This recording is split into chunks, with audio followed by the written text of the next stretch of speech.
All right, I'm going to do it. I will boldly go where but very few men have gone before.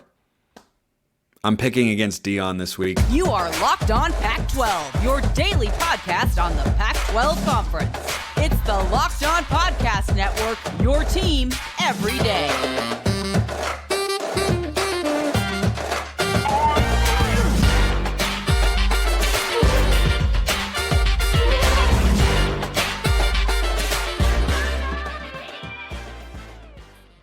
Welcome, everybody, to another episode of Locked On Pac-12. I'm your host, Spencer McLaughlin. Thank you so much for making this your first listen or your first view of the day. Part of the Locked On Podcast Network, your team every day, and your number one source to stay up to date with our media rights and mostly team-free as of 2024 and beloved Conference of Champions. Like, comment, subscribe, rate, review. Please and thank you wherever you listen to or watch this show, which today is brought to you by Game Time. Download the Game Time app, create an account, use code LOCKEDONCollege for $20 off your first purchase. I miss these shows as well. You know, the ones that allow me to predict or attempt to predict rather what will take place this weekend, keys and predicted outcomes for every game, the Pac-12 Prime Picks, which were 4-1 last week, trying to have a much better season than I did last year. Off to a good start. We'll see if that continues here in week 2. But I am starting with what is going to be, in many places in the country, one in particular, an unpopular opinion. I'm picking Nebraska to beat Colorado this week. I am not doing this, just to be clear, to rile up Buffs fans. Think about it like this, Colorado. And all you Colorado fans or people who love Deion listening to or watching this right now. What has Colorado longed for as a fan base? Relevance and a seat at the table, right? They wanted to be a part of NATO, and NATO for a long time said, no, we're not going to let you in. And then eventually, Colorado wore down NATO, if they were a country in this hypothetical, and NATO granted them membership. And then, once they got into NATO, they realized, hey, there are some obligations that we have to complete as a member of this institution. There are things that come along with it. You don't get just the good stuff, you get the bad stuff as well. That's how I'm viewing Colorado this week. What am I talking about? In any other normal world, or with any other normal team, I should say, Colorado would be a team poised for a letdown after a big emotional win. Now, would I feel more confident in this take if they were on the road at Nebraska? Absolutely, and they proved it on the road. But there is a difference. I know that Deion Sanders is a tremendous motivator. He's got a culture, and we've got all that sort of stuff laid out. But these are still 18 to 22-year-old kids. And you can't tell me that these thoughts don't creep into their mind. You will just people can tell me, coaches can tell me, fans can tell me anything they want. You cannot tell me or convince me that these thoughts do not get into kids' heads. There is a difference between being the hunter and being the hunted. It's different. It feels different. No matter how many times you play a fun round of golf with your buddies, when you step into a competitive round, it feels different. You could say it doesn't. And in theory, it shouldn't, but it does. It always, always does. So my picking Nebraska here is predicated upon a couple of things, which I'm about to dive into, and also, generally speaking, from a quote-unquote narrative standpoint, the fact that Colorado just pulled out all the stops, got a lot of breaks, not all of them for sure, but got a lot of breaks, had their opponent make some mistakes last time out against TCU, and they were able to get the win. They deserved full credit for that. I gave it to them after the show. They most definitely earned it.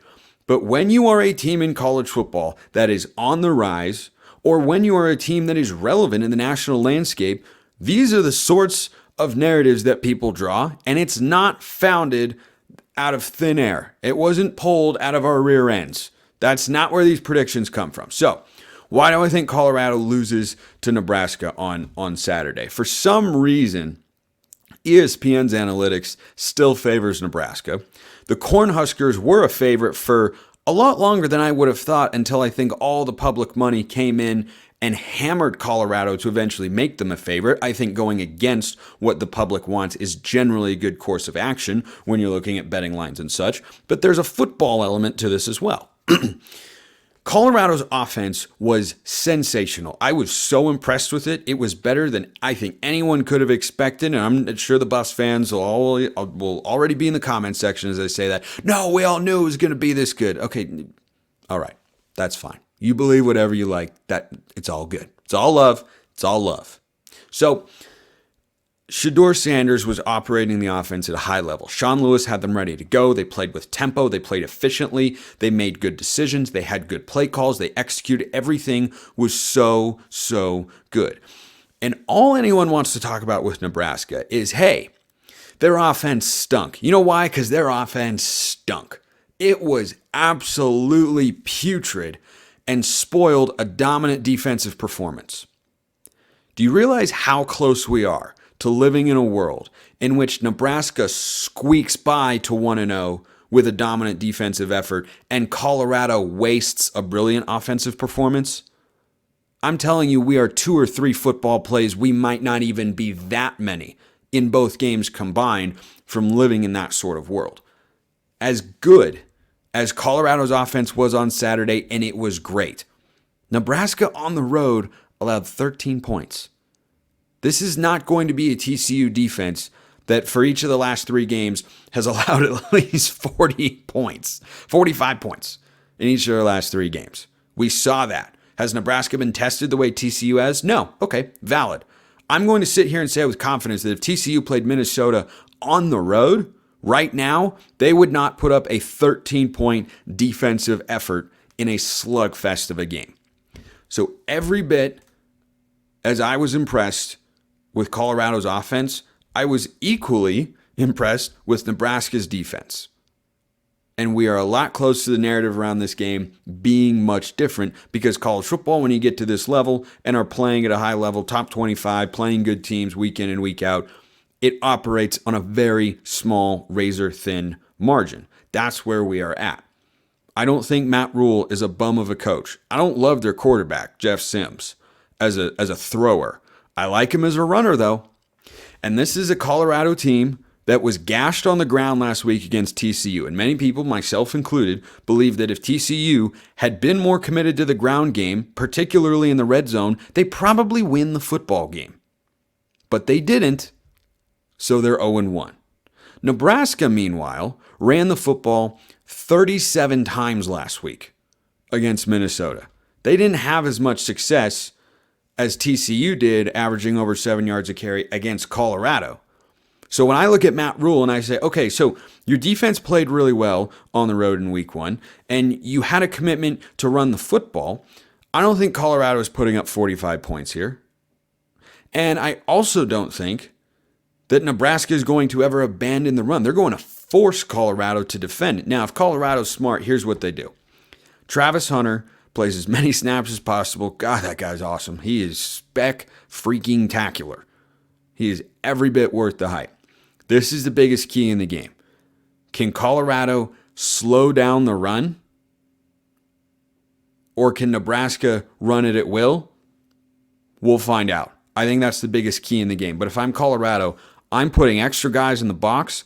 I am leaving one corner in particular, Travis Hunter, out on an island to play man-to-man coverage with no safety help over the top. He looked that good in week 1. I'm not giving him any help. I'm putting all my safety help to corners I might not feel as good about at this point in time. And I am loading the box. I would never show less than a 7-man box. I'd say, Jeff Sims, I dare you to throw the football and have success against this defense. That is what I would do if I'm Colorado. And by the way, if Colorado takes away the run from Nebraska, if they can't just move it down the field primarily on the ground and you're relying on the arm of Jeff Sims, it is Buffs all the way. But everybody wants to write off Nebraska because they didn't have a good offensive performance in week 1. And we like offense more than we like defense. And Coach Prime knows what he's doing. The staff, they knew what they were doing in week 1. They had a great game plan. They executed. Matt Rule is not a fool. He's a good football coach. And I am going with the Buffs this week. Full prediction for the score later in the show. But I think Nebraska is going to go into Boulder and spoil the homecoming game for Coach Prime in Boulder. That'll get people all riled up. You know what won't, because we can all just agree? Nutrafol's a great product. So you don't have to choose between better hair growth and your health. You really don't. Nutrafol provides a whole body health approach for men that promotes healthier hair. No drugs, no compromises, just better hair. Men think losing their hair is inevitable, but you can take control of your hair's future with Nutrafol's science-backed hair growth supplement for men. It's the #1 dermatologist recommended hair growth supplement, clinically shown to improve your hair growth, visible thickness, and visible scalp coverage. Go to Nutrafol.com/men, take their health wellness quiz, identify causes of your thinning hair, and Nutrafol will give you a personalized plan for better hair health through the whole body. That's it. That's what you need. You got to go and get it so you can get whole body wellness there. Take the first step to visibly thicker, healthier hair. For a limited time, Nutrafol is offering our listeners $10 off your first month subscription and free shipping when you go to Nutrafol.com/men and enter the promo code LOCKEDONCollege. Find out why over 4,000 healthcare professionals recommend Nutrafol for healthier hair. Nutrafol.com/men, spelled Nutrafol.com/men. Enter promo code LOCKEDONCollege. That's Nutrafol.com/men, promo code Locked On College.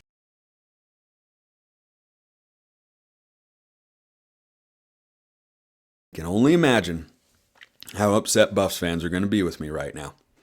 And by the way, I would like to think that everydayers can back me up on this. When I'm wrong, I'm not going to beat around the bush. I'll come on here and say, that was my prediction. I was wrong. That's what I think the game looks like, though. That's what it comes down to. Does it rely on the arm of Jeff Sims? Because if so, give me the Buffs. But I think Matt Rule's a good coach. I think they're going to try and run the ball down Colorado's throat.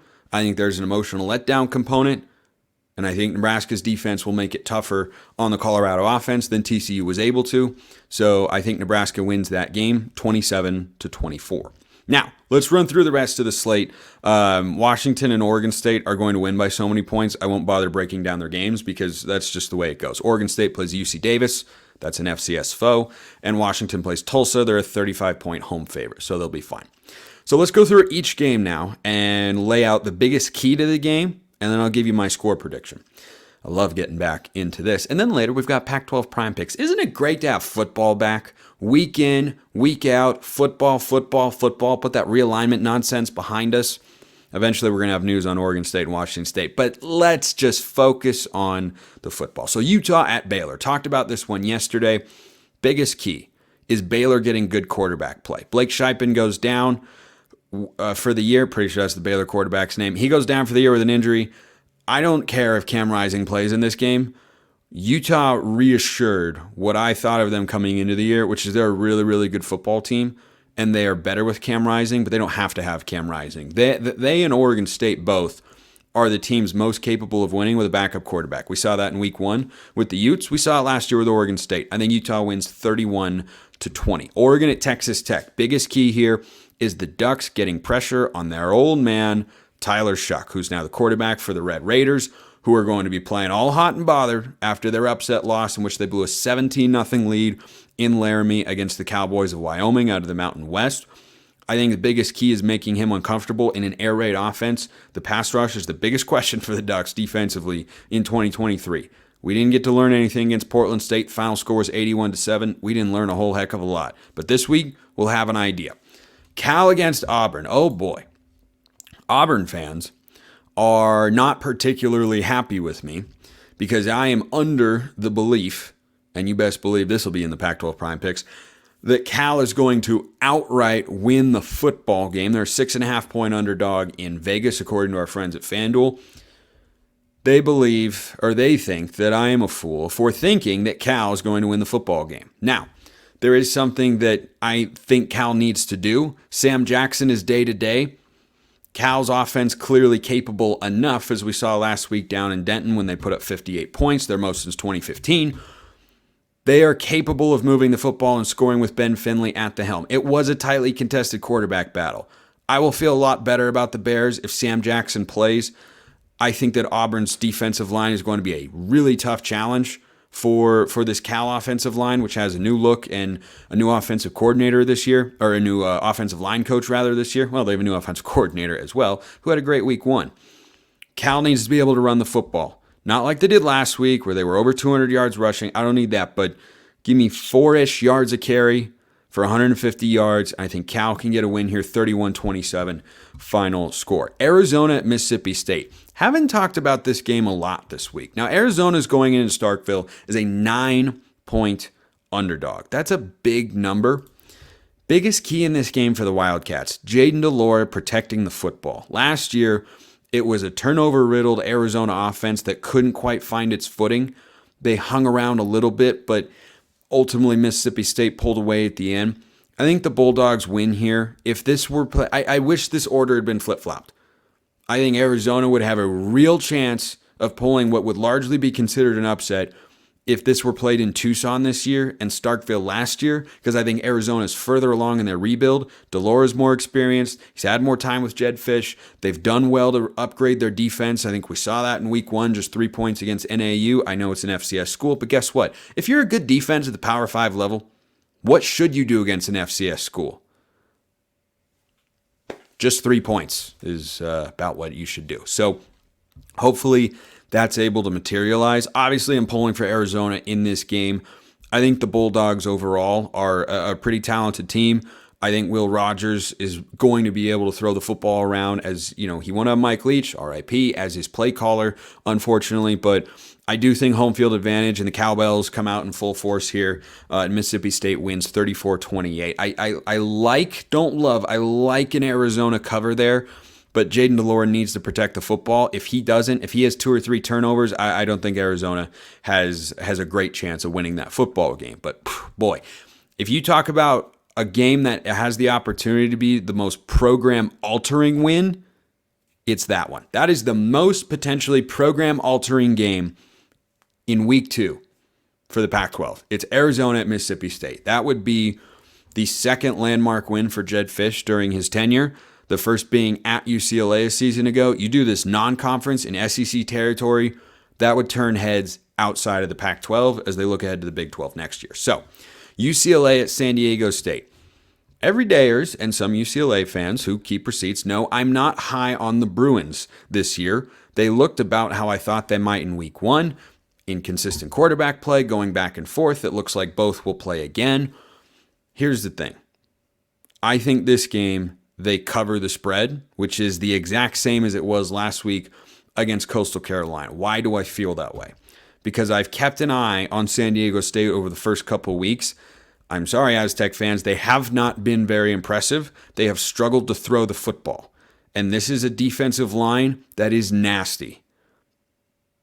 You've got the Murphy twins and Laiatu Latu. That's a gnarly defensive front. And they look that way against Coastal Carolina. And I think they are going to overpower the Aztecs here. I don't think without one quarterback at the helm consistently, the offense can fully click and be firing on all cylinders. I think this UCLA defense has a better game because I don't know, and this is my big key in question, can San Diego State match up with that UCLA defensive line? I really have my doubts based on what I've seen. I think UCLA's front four is excellent. So I think UCLA goes into Snapdragon Stadium. They're expecting a big crowd at that new shiny place where they play football games. One-time future Pac-12 member, San Diego State, that is, RIP. Who knows? Maybe one day. We'll see. 31-14, I think UCLA gets that done. Here's a great football game. Here's a great college football game. This is going to be so much fun.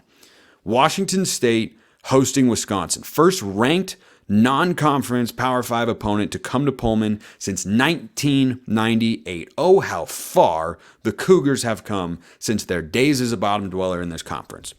My biggest question here, / key to the game, what does a new look, throw the ball, spread it out sort of offense under Luke Fickell with Tanner Mordecai at quarterback, what does that new look Wisconsin offense do against Washington State? Because you may recall that last year, if I told you last year, going into this matchup, Washington State only scores 17 points, do you think they'd have won the game?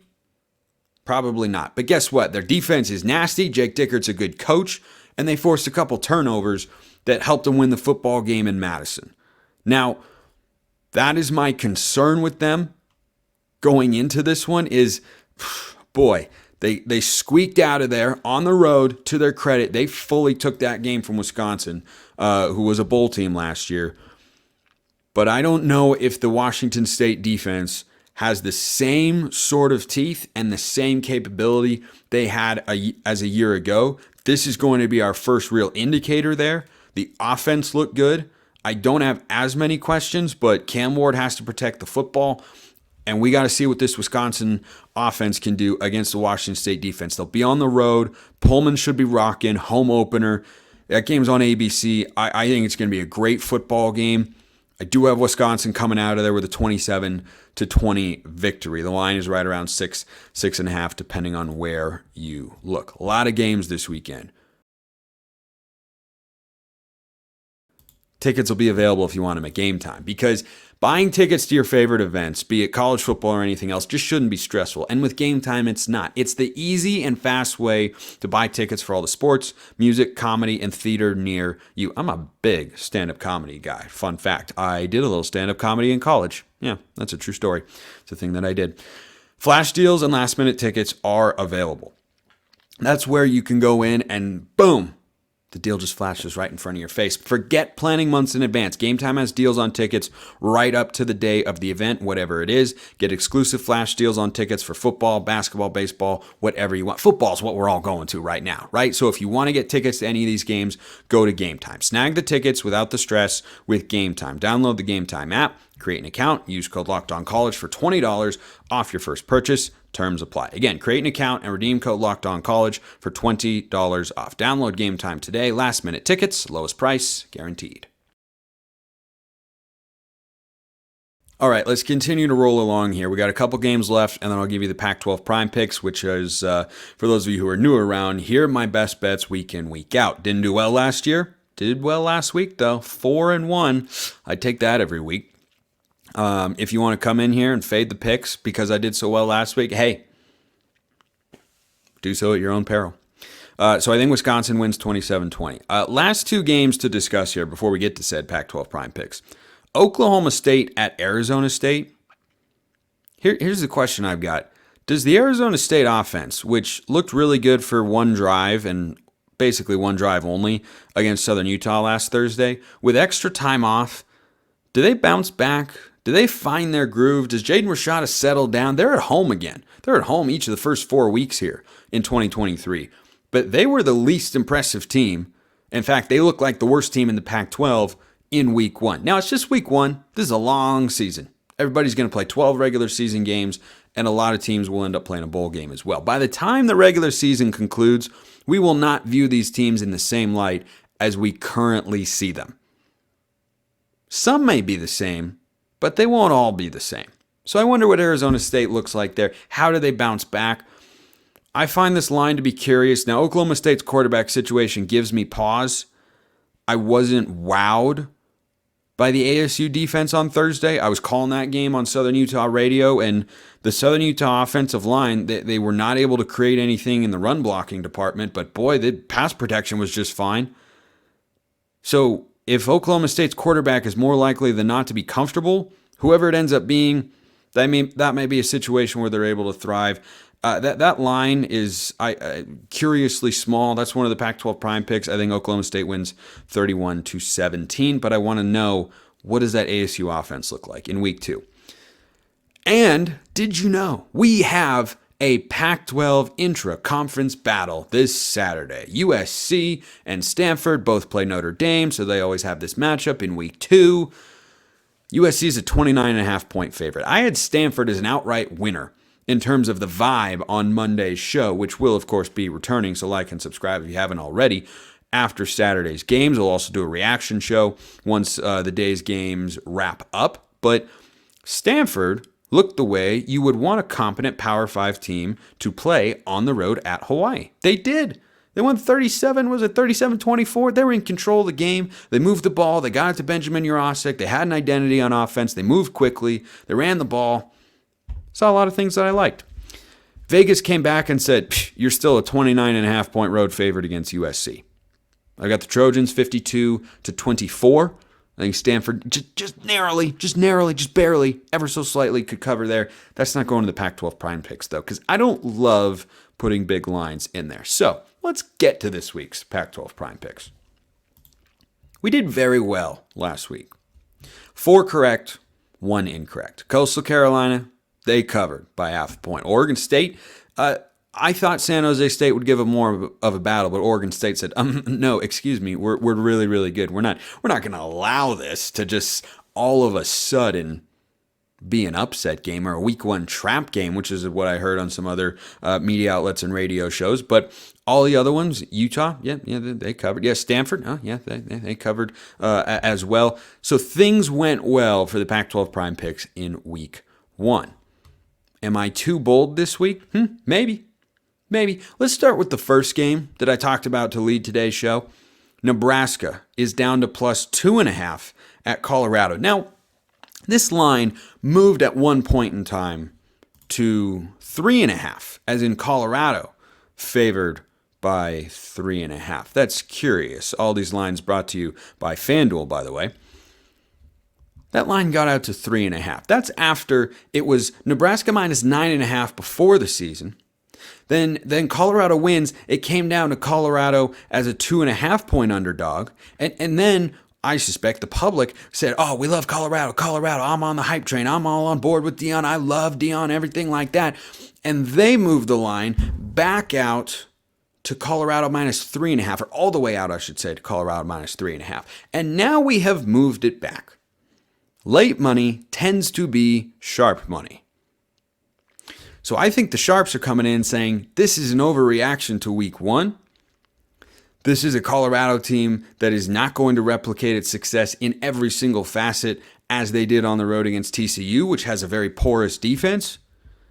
And I am taking Nebraska. I think they're winning the game outright, plus 2.5 at Colorado. That's one of my best bets for the week. Oklahoma State, minus 3.5 at Arizona State. I really don't get why this line is so small. Maybe it's because Oklahoma State is on the road, but here's what I'm looking at. A true freshman quarterback in Jane Rashada, starting just his second game. A team around him that was overall unimpressive, aside from his weapons, which we knew were good, and they are. Xavier Guillory, Elijah Badger, Jalen Conyers, and the like. But outside of that, it didn't show you a whole heck of a lot. Kenny Dillingham, his second game as a head coach, and Mike Gundy, his, second decade as a head coach? He's been there a long time. I think overall team composition, I've got quarterback questions at Oklahoma State, but I've got him in Arizona State as well because Rashada is still going to be prone to make some freshman mistakes. This is his first game against a Power 5 school. I think Oklahoma State wins that game 31-17, and I think they cover that 3.5. That's one of 3 road favorites. I might be out of my mind this week. That's one of 3 road favorites I think are covering in Pac-12 games this week. Let's talk about Oregon. JK, I pulled them out at the last second because, boy, they toss tortillas at Texas Tech, don't they? Yeah, that's their tradition before kickoff because once long ago, someone covering a game in Lubbock said, there's nothing here but a tortilla factory. And then they started throwing tortillas at kickoff. So that's kind of what they do. I had them in. I think Oregon covers, but that's not one of my 5 picks here. So let's get to my other road favorites. Utah, minus 8 at Baylor. I think Utah is a really good football team. Did you know that Baylor's lost 5 consecutive football games, including their last 2 to Group of 5 programs, and 4 of those losses have been by double digits? 8 is a lot of points to swallow. It is. But if Cam Rising ends up playing in that game, all bets are off. Give me the Utes comfortably. I think they win that game by a score of 31-20. That's if Cam Rising doesn't play. If Cam Rising does play, Utes could go mid to upper 30s. That's. I like Utah a lot. I think Baylor is down in a bad way at the moment. Without their starting quarterback against this Utah defense, forget it. Utah minus 8. UCLA, I think their defensive front is going to be too dominant for San Diego State, who has not impressed me so far through a couple of weeks. The Bruins, who I am down on compared to some others. Josh Pate thinks they're going to the Pac-12 title game. I think he's out of his mind, but I love their defensive front.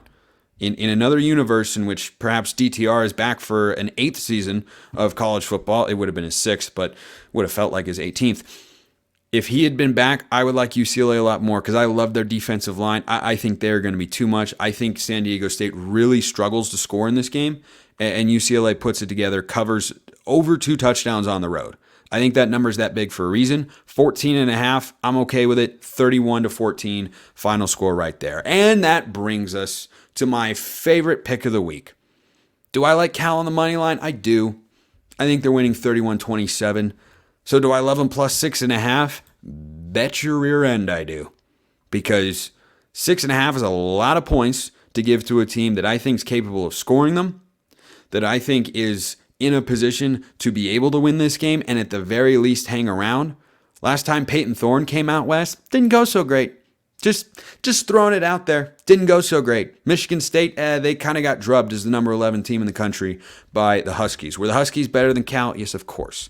Of course they were. Though, by the way, that same Cal team that, or that same Washington team that beat Peyton Thorne so badly, only won 28-21 at Cal last year. Just saying.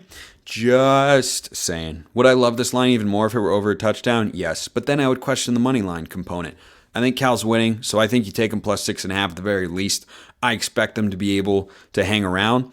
So, just to recap for the week. Brought to you by FanDuel. The lines, I think, are your best bets across the Pac-12 going into week 2. Nebraska plus 2.5. Oklahoma State minus 3.5. Cal plus 6.5. Utah minus 8. And UCLA minus 14.5. See if I can keep the good times rolling. Appreciate everyone listening. I'll see you next time. Enjoy the weekend, enjoy the football, and until then, hope you have a wonderful rest of your day.